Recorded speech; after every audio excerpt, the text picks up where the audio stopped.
et je vais te faire en fait ta petite lecture. Alors dis-toi bien que l'astrologie, c'est le langage, c'est comme ça moi je le définis, des astres. C'est la langue des astres, c'est le lingua, le logi, le logos des astres. Et les astres en question sont des corps célestes en gros, qui vont avoir une influence sur nous-mêmes, sur notre corps physical, tu vois, ou pas.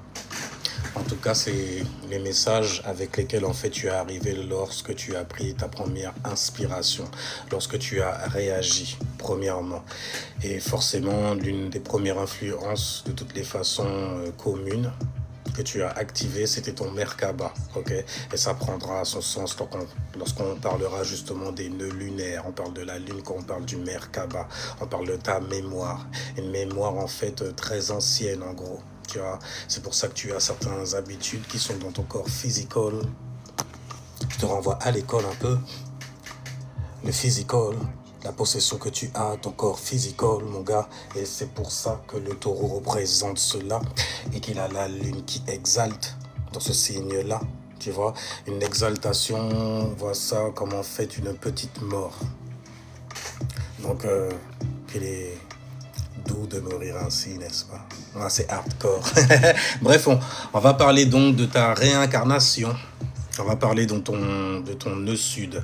Et c'est un nœud sud en Capricorne.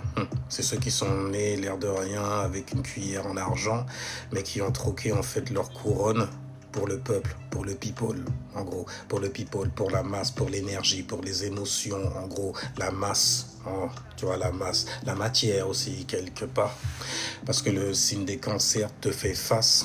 Donc tu as un nœud sud en Capricorne, c'est les lords en gros qui ont déposé leur couronne en gros pour se mêler à la foule. C'est pour ça que tu as toujours en fait une impression d'être ou d'avoir plutôt été quelqu'un de très très grand par le passé. Parce que le nœud sud, c'est ce que ça vient t'expliquer. Ça vient expliquer en fait les choses que tu as gardées en mémoire, qui sont très anciennes au final.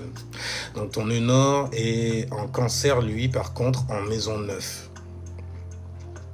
Parce que ton nœud sud se trouve en Capricorne en maison 3, dans la maison en fait du cerveau gauche, des informations que l'on a et qu'on aime diffuser, gars.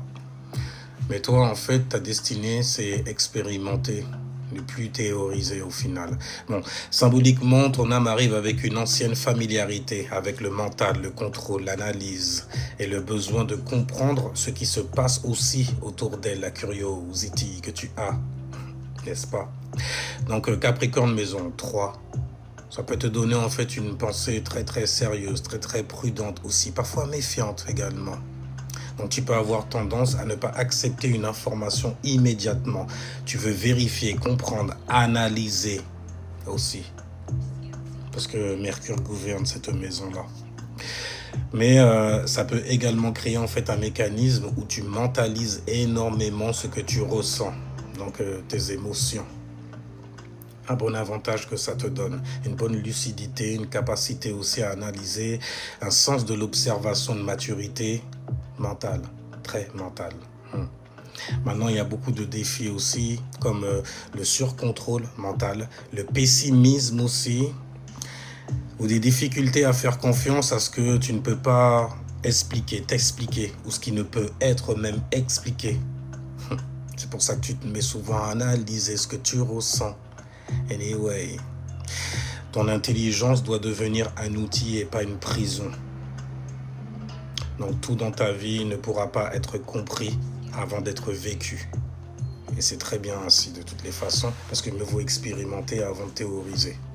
Même si souvent on fait l'inverse, c'est rien. Il faut bien commencer par quelque chose et quelque part aussi. Maintenant, ton incarnation, quand on parle de l'incarnation, on va parler de ton ascendant Balance. Et tu es venu donc t'incarner sous un ascendant Balance. Donc ça va te donner une personnalité qui apprend énormément par les relations, la confrontation avec les autres et aussi la recherche en fait d'équilibre. Donc tu peux naturellement observer le comportement de quelqu'un ou le comportement général même carrément avant de prendre une position. Tu vois ? En gros, tu vas chercher, vu que tu es le signe de l'équilibre, tu vas pas vouloir choisir de camp, tu vas chercher au contraire à choisir, ou plutôt, tu vas choisir en fait la compréhension entre les camps. Voilà, je te comprends toi, Et là, après, tu te fais ton avis pour comment faire régner l'harmonie entre lui et elle et lui. Tu vois ce que je veux dire? Mais il y a un piège, et le piège de la balance est de tellement comprendre tout le monde que tu finis parfois en fait par ne plus savoir exactement ce que toi-même tu veux, réellement. Maintenant, ton maître d'ascendant, c'est Vénus, parce que la balance, elle est gouvernée par une influence. Et cette influence, on l'appelle Vénus. C'est pour ça que c'est l'influence qui est liée à l'amour, à l'harmonie, que ta personnalité est comme cela aussi. Et elle tombe en maison 7 dans le signe du bélier. Une particularité, c'est que Vénus en bélier n'aime pas être en bélier. Elle préfère être en balance, l'opposé. Mais ça va faire le taf quand même. Ça va faire le taf quand même. Paradoxalement, donc derrière une apparence de quelqu'un de très diplomate, il existe une partie de toi beaucoup plus directe, instinctive, j'ai envie de dire. Tu vois, c'est les guts là qui sont prises. Une partie très très non mais j'ai mon indépendance, donc me faites pas chier. En gros, tu vois, et ça te donne beaucoup d'avantages. La diplomatie, être quelqu'un de très sociable aussi, une intelligence au niveau des relations au final. Mais il y a des défis comme l'indécision. Ça, c'est un défi que tous les éléments air, Gémeaux, Balance, Verseau, moins les Verseaux quand même, mais ils font face quand même, il n'y a pas de problème, tu vois. Mais ils font face à ce genre de défi-là, l'indécision et l'adaptabilité, l'adaptation même carrément excessive chez vous. Balance, qui veut plaire à tout le monde et ne pas choisir de camp.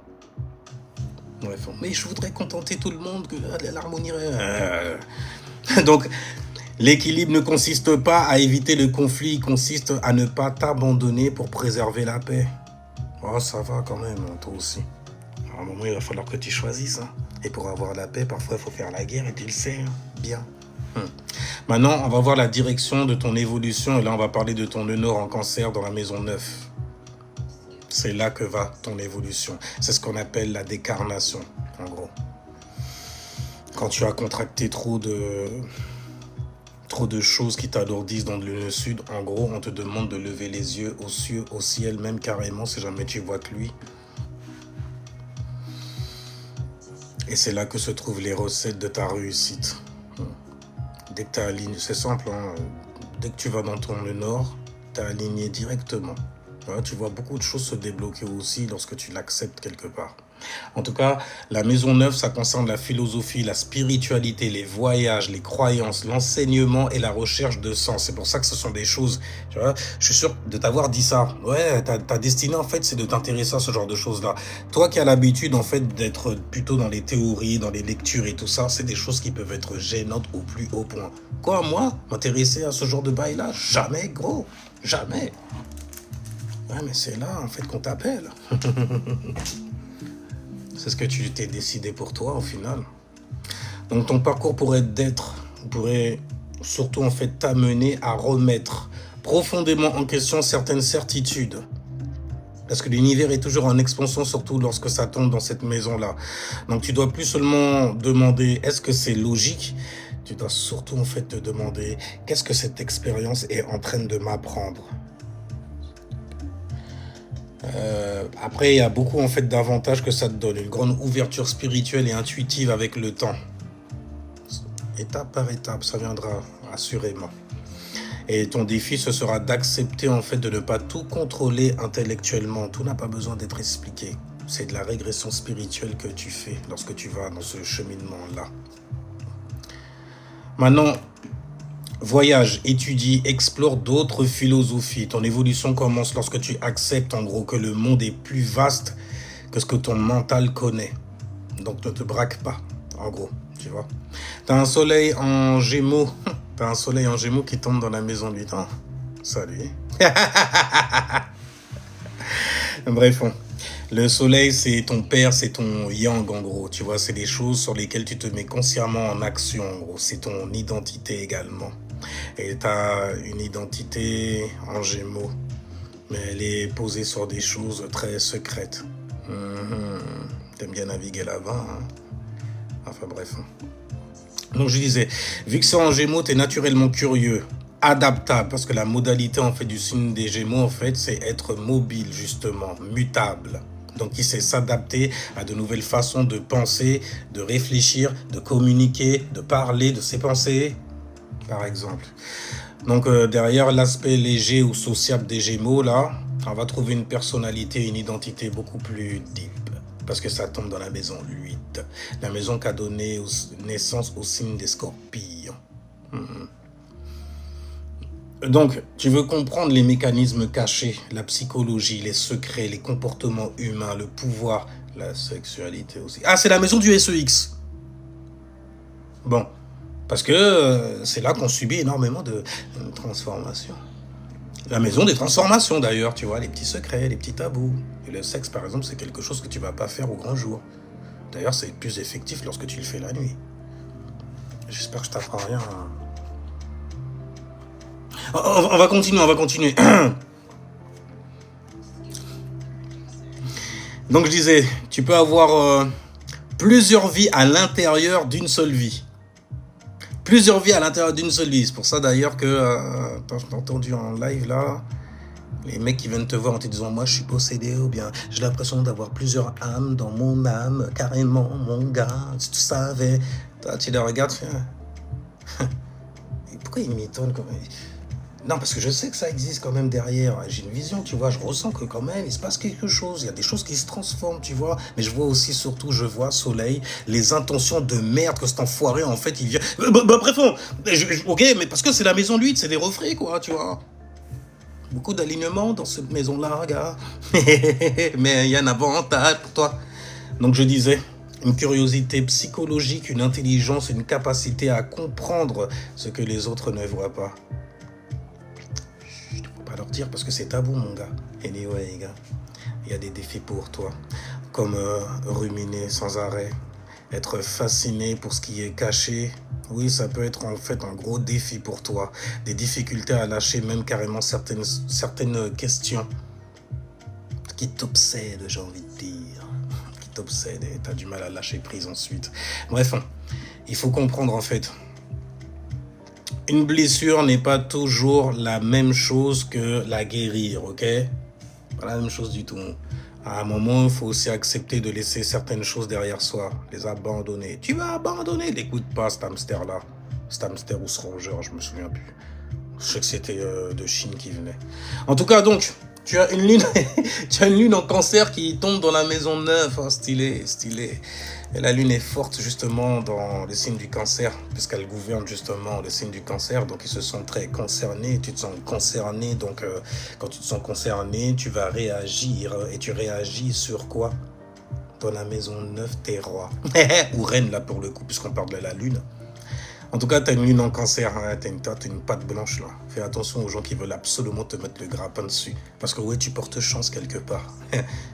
À condition en fait que tu portes aussi certaines émotions et fais attention à l'engagement justement émotionnel que tu fais avec les gens avec qui tu vas te connecter par exemple. Parce que mon gars, il y a un bon paquet de sangsues qui t'attendent là-bas. Donc on disait... Tu possèdes donc une sensibilité très importante, n'est-ce pas? Même si tout n'est pas forcément montré immédiatement, dans les médias, tu peux énormément fonctionner à l'intuition, à la mémoire surtout, et au ressenti. Tu vois, les choses que ça provoque en toi. Tu vois le style ou pas? Donc en maison 9, tes émotions cherchent surtout en fait du sens. Merci. C'est la maison du bon sens aussi, tu vois. Le sens spirituel. La maison du voyage, où on voyage, tu vois, de corps, physiquement, ou d'esprit, donc mentalement, tu vois. Et ça prend sens, n'est-ce pas? Donc, je disais, il y a des avantages pour toi aussi, quelque part. Une bonne intuition, une bonne capacité empathique. Ah ouais, t'es un empathe au final. De toute façon, lune en cancer, souvent c'est des empathes. Ils se connectent comme ça, ta souffrance. Je sais que tu souffres, je ressens ta peine. Ah ouais, tu la ressens? Je fais oui. Mais après, le problème qu'il y a, c'est de te servir du sextile avec la Vierge. Et de vouloir rendre service à ces gens-là que tu checkes. Sans en plus, à la fin, avoir un chèque. Tu vois ce que je veux dire ou pas? Ils viennent, ils t'arnaquent au final. Ils te pressent comme un citron, ils veulent t'assécher. C'est chiant. Ils t'assécher et c'est chiant. Ils veulent t'assécher. Donc, on disait... Tu peux avoir besoin, donc, de comprendre pourquoi tu traverses certaines expériences et développes avec le temps une véritable philosophie personnelle. D'ailleurs, c'est ce qui va t'aider à la rendre un peu plus personnalisée afin de venir la hisser devant nous tous, tu vois, et de nous donner ton enseignement à toi. Par exemple, je dis par exemple, ok? Donc, il y a beaucoup d'avantages sur ça. Une profondeur émotionnellement, tu vois? Mais il y a des défis, une hypersensibilité, une tendance à prendre certaines choses trop personnellement. Mais purée, pourquoi tu t'engages? C'est ces problèmes à eux, bordel. Ils se sont engagés sur un chemin, ils ont récolté des trucs, et puis toi, tu te mets à te connecter à eux, et puis tu veux prendre carrément leur patin. C'est quoi ces conneries là? Oh, ok? Engage-toi uniquement pour toi. Donc, ton intuition est une force lorsqu'elle est accompagnée de discernement. Ces temps-ci, j'arrête pas avec ce mot-là, c'est un délire, n'est-ce pas? Donc, ressens d'abord et vérifie ensuite. Ouais, vérifie après. Ne va pas t'engager. Mercure en Gémeaux. Magnifique. Mercure gouverne le signe des Vierges et des Gémeaux. C'est beau. C'est Mercure nuit, c'est Août, c'est Mercure Vierge, donc du coup. Et toi, c'est Mercure jour, le Gémeaux. C'est stylé, tu vois, c'est Mercure déisse. Quel délice. Et en plus, ça tombe dans la maison 9. Waouh! Bonne capacité à comprendre la spiritualité, les systèmes spirituels aussi, les gens quand ils viennent t'en parler et tout ça, fait waouh et tout. T'as toujours en fait le bon phrasé philosophique et tout ça. C'est un alignement de gourou quoi. Ah mais je suis désolé, quand t'as Mercure qui tombe dans la maison 9, t'as un parler quand même assez, voilà quoi, tu vois. On se dit lui quand même, il est cultivé, il est rayonnant, il a une capacité quand même à comprendre certains systèmes spirituellement. Tu vois. Donc, Mercure est dans son propre signe, donc il est très puissant. Le mental est donc très très vif, gars. On sait très bien comment c'est, tu vois. Hein, les Gémeaux, ils sont très très vifs au niveau des pensées, tu vois. Au niveau des analyses qu'ils font, au niveau de la manière dont ils communiquent, surtout leurs pensées. Surtout parce que très adapté, très mutable, donc très able de mobilité. Ouais, de mobilité. De mobilité. Alors donc, tu comprends rapidement, tu fais des connexions entre plusieurs sujets, des analogies par exemple, tu vois. Et tu peux avoir besoin de beaucoup de stimulation intellectuellement. Oh bordel, c'est stylé, n'est-ce pas? D'entendre les gens parler de leurs croyances, par exemple, leur système spirituel.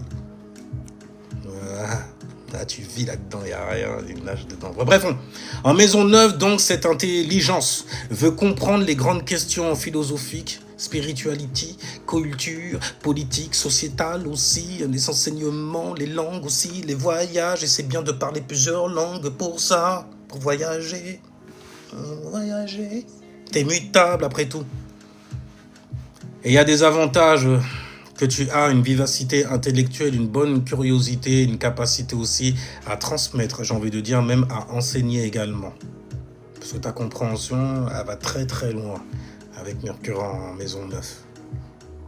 Je dis loin, elle est très très vaste, donc du coup, donc tu peux faire des connexions, des correspondances aussi, des alliances, voir les rapports, les points en commun qu'il y a avec cette religion, c'est le système spirituel, et ça aussi, peu importe la croyance, connaît ça. Anyway, donc, ne cherche pas uniquement à savoir beaucoup de choses, choisis certains sujets et deviens réellement compétent dedans. Ouais, compétent dedans. Les compétences, mon grand. Anyway, donc tu as Mars en Sagittaire qui rétrograde. Aïe, aïe, aïe. Dans la maison 3. Donc Mars, ça va surtout en fait montrer ton soleil. Ça va montrer donc quoi? Tes actions. Donc ça va donner une impulsion, une motivation, une passion. Tu vois, donc à tes actions. Donc ta colère aussi, parce que Mars c'est le colérique aussi. Fouteur de... Ouais, parce que Mars il est appelé le petit maléfique. Mais c'est un petit quand même, quand il rentre dans un engrenage, il fait des siennes, le salaud. Enfin, ouais, parce que il est chiant. Il est chiant. Mars, c'est celui qui est là pour prendre. Il vient faire la guerre. C'est Arès, tu vois. Et c'est Hadès aussi. Parce que Arès, en fait, il se l'est pété. Il a fait la guerre. Et il est muerté parce qu'il est tombé sur Kratos, tu vois. Et puis Kratos, il lui a planté. Et puis... Donc, on disait... Mars en Sagittaire. Et Mars, là, il est là pour défendre. Et le Sagittaire, c'est quelqu'un, il est plein de vision, plein de conviction. Tu vois? Donc, tu attaques avec conviction aussi. Et tu défends également tes convictions, ben oui. Même si ta personnalité s'oppose à ton Mars en Sagit. Et même si, l'air de rien, il est en sextile. Donc, tu fais ça bien. Avec beaucoup de style. N'est-ce pas? N'est-ce pas? Ouais, j'aime bien, tu vois. Et donc, du coup, tu peux avoir une parole très directe lorsque quelque chose te touche. Tu peux être touché, toi. Ok. Mais Mars est en rétrograde et il est placé dans ta maison 3. Aïe, aïe, aïe, mon gars, ça peut donner un paradoxe magnifique en vrai. Non, t'inquiète pas, c'est stylé, c'est stylé. Il y a certaines colères en fait qui restent longtemps à l'intérieur, voilà, un moment, après ça grossit, puis ça explose dans ta face ou dans la face de quelqu'un de manière très spontanée, spontanéousement, tu vois. Ça sort soudainement, mon gars, avec beaucoup plus de force, mais bon. C'est une force que tu dois apprendre à gérer. C'est pour ça d'ailleurs que je viens t'en informer. Donc tu peux également revenir mentalement sur d'anciennes conversations en te disant ce que tu aurais dû répondre. Tu réponds à un scorpion ou quoi? Après t'es dans des regrets et tout. On sait même pas qu'on t'avait touché, qu'on t'avait blessé, même carrément mon gars. Parce que bon, c'est en Sagittaire en même temps. Donc ça te donne beaucoup d'avantages, comme un courage intellectuel et élément feu, c'est normal. Une bonne capacité à être franc, à défendre aussi tes idées. Tu sais très bien que les Sagittaires, ils se tiennent souvent derrière leurs idées. Parfois, quand ils versent dans leur côté pervers narc, ils deviennent très moralisateurs. Ouais, des moralisateurs. Et c'est chiant de les voir faire l'acteur. Et donc on disait... Il y a beaucoup de défis aussi, une parole impulsive ou une colère en fait qui est trop longtemps intériorisée et qui prend de l'ampleur avec le temps au final, tu vois. Donc il faut apprendre à l'extérioriser. Mais à travers ta personnalité, tout va se faire en fait fluide. Ascendant balance, hein. Donc c'est l'harmonie, c'est en sextile avec Mars en Sagit, tu vois, même si Mars oppose en fait ton Vénus. Enfin bref, donc, Mars oppose Vénus tout court. Pas ton Vénus à toi. Donc, pour Mars en Sagit dans la maison 9, dans la maison 3, pardon. Non. Oui, dans ta maison 3. Donc, dis les choses lorsqu'elles commencent à te déranger. Attends pas. Parce que ça va se mettre à se cumuler quelque part. Et puis, ça va exploser sur quelqu'un qui n'a rien demandé. Donc, n'attends pas d'avoir accumulé suffisamment pour transformer une discussion en explosion. Parce que c'est des problèmes que ça te fait. T'as Jupiter en Gémeaux. Hein. C'est pas évident, là, par contre. Parce que Jupiter, lui, il gouverne le signe des Sagittaires. Mais toi, tu l'as en Gémeaux. C'est version opposée. Mais, c'est Jupiter qui tombe en maison 9. Oui, monsieur. Et ça, c'est stylé. Ouais, je veux. Je veux que ça soit stylé. Parce que Jupiter en maison 9, tu vas retourner sur les bancs de l'école. Je m'en fous là où tu es. Tu vas vouloir te former à quelque chose. Il y a un truc que tu vas apprendre. Peut-être que tu voudras accéder à un nouveau poste, à un travail aussi. Tu vas retourner à l'école. Tu vas retourner dans les études. Quand je dis l'école, c'est des études, ok? Parce que tu as beaucoup d'expérience, l'air de rien, mais c'est une expérience, l'air de rien, qui est trop de la rue. Tu vois? On te dit en fait de prendre tes expériences et puis d'aller en fait les peaufiner, de les théoriser. C'est le signe des Gémeaux qui vient tomber dedans, en gros. Donc Jupiter représente l'expansion, il représente la chance aussi, tu vois. Beaucoup de chance. Jupiter représente spirituellement en fait ce que ton esprit aime créer comme situation pour pouvoir expérimenter. Expérimenter. Donc je disais, en Gémeaux, donc ton évolution passe par la curiosité, l'information, les rencontres et la communication aussi. Vu que ça tombe dans la maison 9, c'est une influence qui va devenir importante de fou malade parce que tu peux énormément grandir grâce au voyage, grâce aux études et à la découverte de nouvelles manières de penser. Tu vois comment le monde est rude, mais le monde en fait il s'allège justement lorsque tu voyages, lorsque tu vois du monde en gros, lorsque tu acquiers de la sagesse pour ton esprit.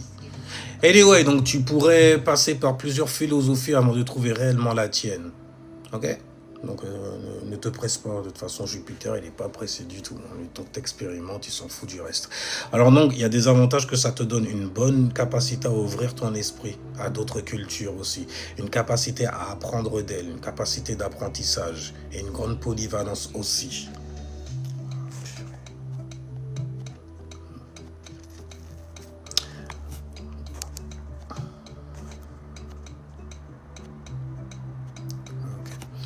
Donc, mais il y a des défis pour Jupiter en Gémeaux en maison 9. Vouloir tellement explorer que tu ne choisis jamais réellement une direction. Fais attention avec ça. Ton besoin d'explorer comme ça à gauche et à droite, c'est le Gémeaux qui te donne ça. Le Gémeaux, il vient avec un avantage qui devient Alexa en fait un désavantage au final. La curiosité qu'il a. Donc ta curiosité ouvre des portes et ton engagement détermine jusqu'où tu iras. Lorsque tu passeras cette porte, lorsque tu te seras décidé à dépasser cette porte. Alors donc tu as Saturne en Gémeaux. Saturne il est là pour restreindre énormément de choses afin que tu puisses prendre ton temps à t'éduquer dessus. Tu vois, à être instruit dessus plutôt je vais dire. Mais toi ça passe dans la maison, lui dans la maison des secrets, en plus dans le signe des Gémeaux. Bref, il est conjoint à ton soleil. Une conjonction dans l'astrologie, quand on te dit que c'est conjoint en gros, ça veut dire que ça fait comme un yoga des planètes, un yoga d'influence, ça fait une fusion, en fait ça travaille ensemble. Donc ça apporte beaucoup plus de sérieux derrière en fait ton soleil en Gémeaux justement. Très sérieux avec les informations par exemple que tu prends et que tu diffuses aussi. Donc tu es quelqu'un qui va avoir tendance en fait à faire très attention aux informations, non seulement qui te parviennent, mais à celles que tu vas venir diffuser aussi. Donc les prises de parole peuvent être, je veux dire, elles vont se libérer avec le temps. Là, c'est comme si en fait tu étais un faux timide. Donc tu peux avoir une partie très légère et communicative, mais également une autre beaucoup plus réservée, prudente, voire méfiante. C'est Saturne qui ramène ça. Et en plus, dans la maison 8, Saturne travaille la confiance, l'intimité et la vulnérabilité aussi. Donc tu peux ne pas facilement montrer certaines faiblesses. Limite, en fait, tu préfères te taire, en gros, que de montrer que tu ne sais pas ou que tu sais moins. Parfois... Ou alors, ramène-le sous forme, comme les Gémeaux le font souvent, de curiosité en posant des questions. Voilà. Parce que quand tu poses la question, tu te mets déjà dans une certaine position de celui justement en fait qui n'a pas toute connaissance. Et fou est celui qui dit qu'il connaît tout, de toutes les façons, n'est-ce pas? Maintenant, l'avantage que Saturne en Gémeaux te donne dans la maison 8, c'est une résistance psychologique. Et dans la maison des profondeurs. D'ailleurs, ça te donne une bonne capacité à être profond. Une bonne capacité aussi à gérer certaines crises aussi. Mais il y a des défis, comme la méfiance, la peur de perdre le contrôle ou des difficultés à dépendre de quelqu'un. Toi, tu veux ton indépendance à tout prix, t'as bien raison quelque part. Mais parfois, il faut un peu, tu vois, faire confiance. Ouais, je sais, t'es méfiant et t'as raison, quelque part. Quelque part. Maintenant donc, la confiance ne signifie pas donner accès à tout le monde. Elle consiste à apprendre progressivement qui mérite réellement accès à toi, à ton extrait. T'as Uranus en fait qui est en Verseau. Uranus c'est le grand rebelle, c'est lui qui va créer en fait une certaine forme de révolution là où il tombe, et ça tombe dans la maison 5. Donc tu peux avoir une créativité qui se voudra très très originale, authentique aussi. Puisque c'est dans le signe en plus du Verseau, c'est juste magnifique. Parce que le Verseau est gouverné par Saturne et en co-gouvernance, il a Uranus. Bon. Vu que ça tombe dans la maison 5, ça te donne une créativité originale et une manière différente de t'exprimer aussi. Tu t'exprimes pas comme tout le monde. Ce qui est très plaisant au final, tu vois. Donc tu peux être attiré par ce qui sort du cadre, ce qui sort de la norme, de ce qui est dit normal. Que ce soit en musique, en art, en technologie, idées neuves aussi que tu viens appliquer comme ça, les gens que tu vas rencontrer également, tu vois, avec qui tu vas t'amuser aussi, grand, des personnes atypiques. Est-ce que tu vois le type? Anyway, go. C'est pas les gens qu'on rencontre en fait n'importe où. D'ailleurs, t'aimes bien t'entourer de ce genre de personnes-là, ça t'amuse, n'est-ce pas? C'est dans la maison de l'amusement et du divertissement aussi, gars. Mais il y a des avantages, donc une bonne créativité, une originalité, donc du coup, et une bonne indépendance. Tu peux également avoir besoin de beaucoup de liberté dans tes loisirs et dans tes histoires. Des histoires en fait sentimentales. Sentimentales. Non, non, non, non. Tu vois. Là, qu'à vivre, ouais. 1000 sensations. Alors donc, il y a des défis aussi. Tu peux t'ennuyer rapidement. Oh, shit. Ah, tu peux t'ennuyer de quelqu'un rapidement aussi. Il y a un besoin de nouveauté, un peu trop croissant. Je vais m'arrêter là, genre, je vais trop en dire, sinon c'est un bordel ça aussi. En tout cas, n'aie pas peur d'être différent, mais apprends à construire suffisamment longtemps pour que ton originalité produise quelque chose de réel pour toi aussi. Pas juste pour les réel pour toi. On vous connaît Ascendant Balance. Bon. Tu as Neptune en Verseau dans la maison 4. Neptune, c'est ce que tu vas idéaliser. Ça peut te faire devenir un être très très naïf aussi, parce que Neptune correspond, et c'est pas pour rien qu'il gouverne la maison et le signe en question, la maison 12, la maison qui est liée à la croyance, mais là en fait c'est dans ta maison 4. Donc tu peux être extrêmement sensible aux atmosphères familiales et avoir absorbé trop de choses, beaucoup de choses, sans qu'elles aient forcément été dites même carrément. Fais attention parce que quand tu rentres chez toi, tu rentres avec ça, garçon. Toi, c'est pas un bon gros sel qu'il te faut seulement après. Hein. Et donc, du coup...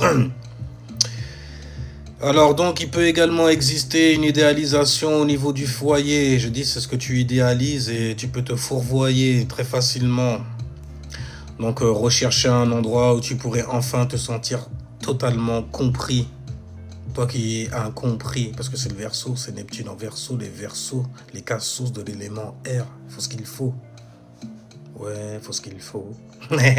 Enfin bref, il y a des avantages, une grande intuition, une grande imagination, une grande sensibilité pour les E.T. que vous êtes, les Verseaux. Et donc il y a des défis aussi, comme une confusion émotionnelle. Est-ce que ce que tu ressens est vraiment de toi? Et aussi une idéalisation de la MIF. Hein. Mais je pensais que c'était ma famille. Je pensais que... Ouais, t'es obligé de le garder. Mais fais attention de pas trop le garder, tu vois. Ça pourrait t'attaquer de l'intérieur, tu vois. Est-ce que tu vois? Parce que t'as Mars dans le signe qui voit quand même. Mars en Sagittaire, tu vois. Faut faire attention, mon gars. En tout cas, apprends à distinguer ce que tu ressens de ce qui t'appartient dans le réel. Ok? Tu peux porter des émotions qui sont pas forcément les tiennes, donc fais attention. Pluton en Sagittaire, Pluton, le grand transformateur of the world, le fameux Rabil à la mine. Donc Pluton en Sagittaire dans la maison 3. Donc tu peux être obsédé, c'est ce que Pluton vient t'amener aussi. Partout où Pluton tombe, en fait, ça transforme en fait cet endroit-là, complètement. Et tu as plutôt intérêt à les transformer toi-même plutôt que d'attendre que Pluton vienne le faire pour toi parce que ça fait encore 2 fois plus mal. Donc tu peux être obsédé par certaines questions jusqu'à obtenir une réponse suffisante. Mais avec ta curiosité, tu sais très bien que non seulement ça peut prendre du temps, mais ça peut ne jamais se faire aussi. Et tu pourrais rester en fait dans un genjutsu, dans un cycle éternel. Parce qu'une question, une réponse qui ramène une autre question, qui ramène une autre réponse. Les mots peuvent également avoir un énorme impact sur toi, une énorme puissance sur toi, et même pour toi. Donc une phrase peut rester longtemps dans ton esprit. Et vu que c'est Pluton en Sagittaire, Pluton va transformer tes convictions. Il va transformer tes convictions. Les gens qui ont Pluton en Sagittaire, ils se posent souvent ce genre de questions-là. Pourquoi je suis venu ? Qu'est-ce que je suis venu expérimenter? C'est quoi la vie? Est-ce qu'elle vaut la peine d'être vécue? Il faut un sens, en gros. Et je vais en quête de sens, mon gros. Bah, gros, parce que c'est Jupiter, tu vois. C'est en expansion. Ils aiment tout ce qui est gros et grand. Mais bref, l'avantage pour toi avec Pluton en Sagittaire, parce que ça transforme tes convictions, j'ai dit, et forcément, ça va te donner et te demander aussi une énorme puissance mentale au niveau de ton mentis. Tu as plutôt intérêt à l'avoir de toutes les façons pour pouvoir transformer des choses en fait qui t'avaient convaincu à un moment. Donc une bonne puissance mentale, une capacité aussi d'enquête et de compréhension des motivations qui sont cachées. Et souvent, lorsqu'elles sont cachées, elles ne sont pas très cachères, n'est-ce pas? Et il y a des défis pour toi, comme une fixation mentale, une obsession aussi, un besoin d'avoir raison. Ouais, c'est dans la maison 3, quoi, quelque part, tu vois. Pluton, en fait, il est un peu comme Mars, tu vois. Mais c'est le vieux Mars, tu vois. C'est le vieux Mars. Mars, c'est Hercule. Enfin bref, ok. Bah lui, Pluton, c'est celui qui te dit, c'est bien, t'es pressé et tout, d'aller prendre des pommes, d'aller pêcher du poisson. On le fera pour 3 jours. Lui, Pluton, il va le faire en fait pour très longtemps. Très, très longtemps.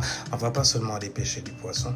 On va se fabriquer une machine, tu vois, qui pêchera le poisson en abondance pour nous. Ça veut dire que toi, tu fais des courses pour 3 mois. Moi, je les ferai pour 3 ans. Tu les fais pour 3 ans, je les fais pour 3 siècles. Des conneries comme ça, tu vois, Pluton, il est, voilà, il est très profond, il est très, très deep. Donc, un petit conseil pour toi concernant Pluton, Sagittaire. Une vérité qui ne peut jamais être remise en question finit toujours par devenir une prison. Je sais que tu aimes retenir ce genre de choses-là. Tu as Chiron, Sagittaire. Chiron, blessure et tout ça, tu vois. Il est presque conjoint à ton Mars en plus, vu son degré. Surtout qu'il est en Sagittaire et il tombe dans ta maison 3. Sinon, c'est des petites erreurs. Les petites erreurs de la vie. Il faut que tu apprennes à te blesser pour savoir guérir. Pour savoir même qu'est-ce que guérir aussi. Tu vois. Et ensuite, tu pourras rencontrer des personnes qui ont été blessées comme toi et leur venir en aide. Par exemple, mon gars. Donc, il existe une blessure importante autour de quoi? De l'expression. Ça tombe dans la maison 3. Dans la maison 3. Donc, au niveau de la parole et du fait de défendre ce que tu penses. Tu peux avoir tort, hein, et ça a peut-être dû te blesser quelque part. En plus, tu as eu peut-être envie d'avoir raison, tu vois, dans le temps. Et puis finalement, les gens, ils ont prouvé que non, vous avez tort. Et toi, tu l'as pris. Le non, vous avez tort, tu as lu le sous-titre. C'est, vous êtes le maillon faible, vous êtes une... Ouais, t'es parti loin. C'est pas... Reste là. Tranquillement. Ah, parce que Chiron, Sagittaire, c'est un bordel. Mais bref, ça peut provoquer en fait 2 réactions. Un peu trop souvent. Te taire ou parler avec beaucoup trop de force pour être certain d'être entendu. Ils vont m'entendre. Il faut que je te gueule dans l'oreille. Tu vois? Il y a des avantages, l'air de rien. Après, t'as être blessé comme ça, tu vois. Et une bonne capacité à utiliser ton expérience pour guider ou conseiller les autres. Est-ce que tu as vérifié? Parce que là, tu vas parler sur la base des émotions, sur tes ressentis. Mais seulement, est-ce que tu as vérifié? Est-ce que c'est la véracité que tu vas dire? Parce qu'on ne va pas juger ce qui entre, mais plutôt ce qui sort. Fais attention à toi, garçon. Je veux dire, tu deviens ce professeur, ce guérisseur. Damn! Je m'énerve, attention. Bref, il y a des défis avec Chiron. Une hypersensibilité aux critiques intellectuelles ou verbales. Tu détestes ça. Oh, ça peut te blesser au plus profond de ton estrait. Donc un conseil pour toi, tu n'as pas besoin de convaincre tout le monde pour que ta parole ait de la valeur, n'est-ce pas? Tu vérifies tout ça en plus, tu vois, avec ton intellect à toute épreuve. Tu as Lilith en Verseau qui tombe dans la maison 4. Donc ça va indiquer en fait une partie de toi où tu veux avoir l'indépendance, tu veux être indépendant. Ou d'ailleurs tu vas avoir beaucoup de résistance et tout ça.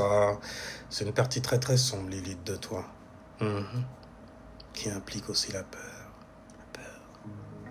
Donc en maison 4, donc c'est une indépendance qui va toucher tes racines, ta famille, le sentiment d'appartenance, tu vois, à une famille. Donc tu peux parfois en fait te sentir différent de ton environnement ou avoir besoin de créer un mode de vie qui ne correspond pas forcément aux attentes traditionnelles. J'ai déjà vu dans ce genre de circonstances-là. C'est comme si tu es là, comme ça. Et il y a plein de gens autour de toi, mais ils sont tous en train de se batailler. Ouais, moi, nanani, nanana. Puis toi, tu es là, tu vois. Les gens, ils s'entendent même pas parler. Toi, tu observes. Est-ce que je suis à ma place? Ouais, c'est le sous-titre que ça donne. Mais est-ce que je suis à ma place? Ils sont embrouillés, ils sont prêts à se faire la gueule, à se manger même la gueule. Enfin, c'est un bordel. Ok? Beau bordel que tu fais pour toi. Mais après, c'est toi qui manifestes.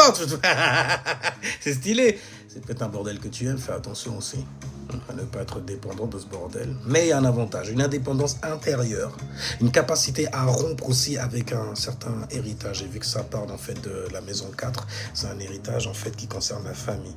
Tu es capable en fait de couper énormément de liens karmiques donnés par la famille. Et donc il y a des défis, un sentiment donc de ne pas appartenir complètement à un groupe ou à une famille.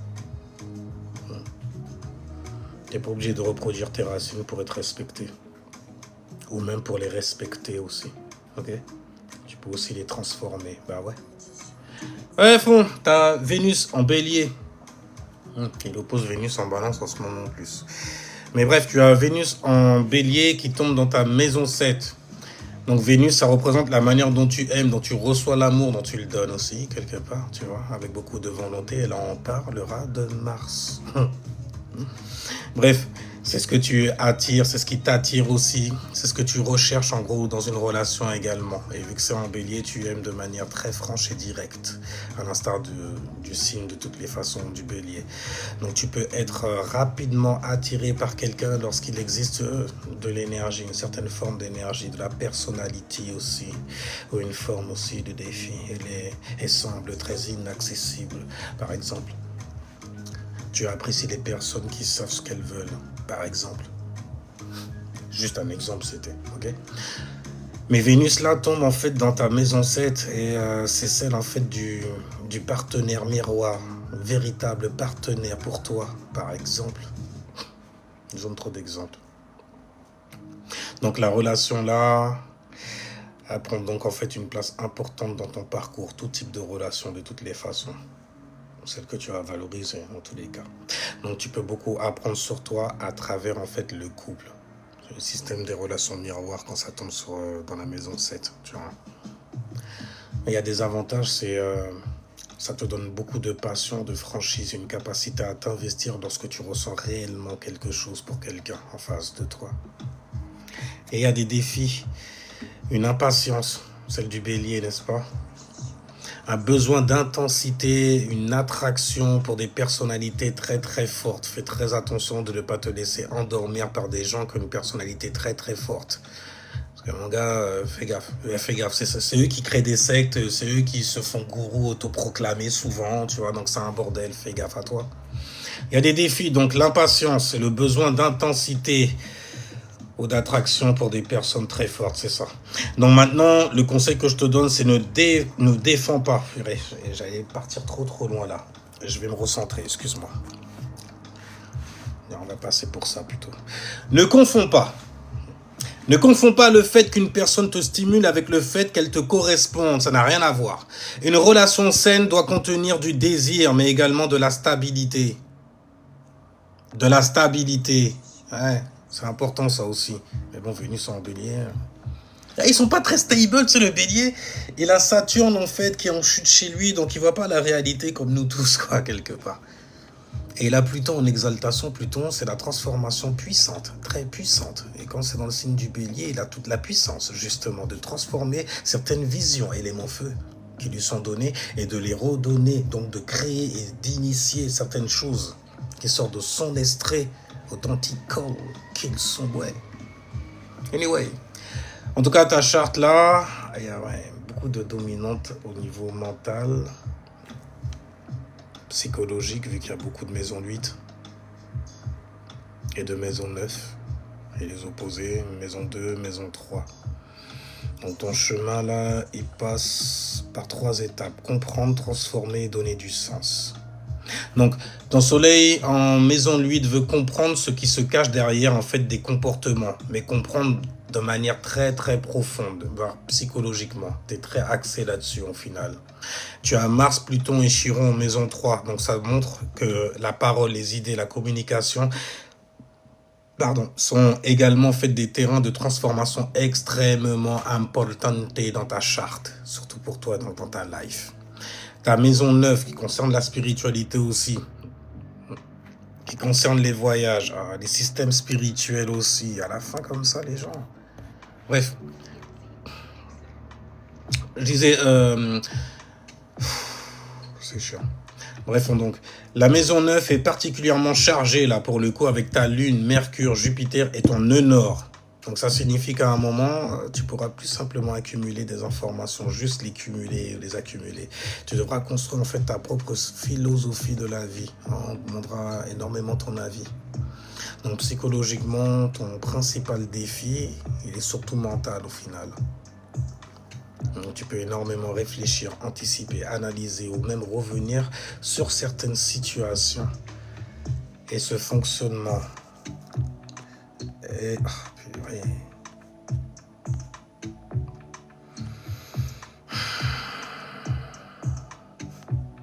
Ça n'a pas vraiment d'effet parce que je vais terminer sa charte quand même. Bref, ce fonctionnement possède une utilité. Okay? Le fait de réfléchir et d'anticiper, d'analyser, de revenir sur d'autres situations.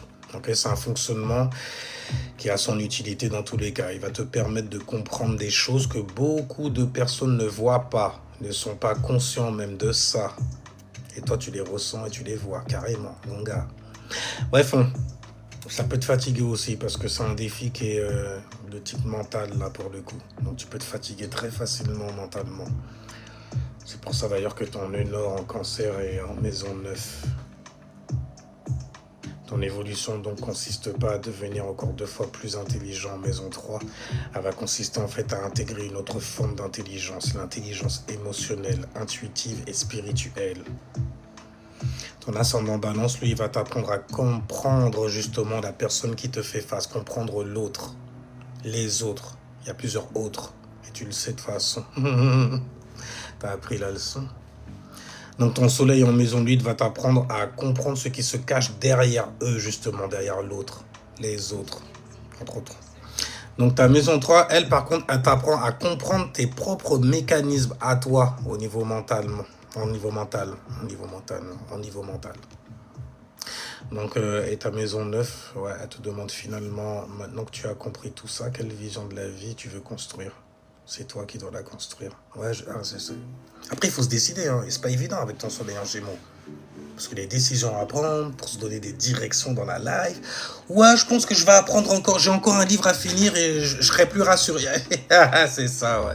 Enfin, bref, donc... De toute façon, c'est tous les fils conducteurs de ta charte. Maison 3, information. Maison 9, illumination. Donc, tu ne viens pas simplement chercher des réponses. Okay. Ouais, tu ne viens pas chercher, en fait, uniquement des réponses. Tu viens transformer ce que tu vis en compréhension. Et cette compréhension-là en sagesse. En savoir et ensuite en sagesse, ok? Mais à la fin, c'est la sagesse qui règne. Alors, je vais arrêter le live parce qu'il y a des bugs bizarres là qu'on est en train de me faire. Et je vous dis ciao, peace. Jusqu'à la prochaine vidéo. Okay, d'accord, je finis ça là, sinon je peux pas partir, c'est ça?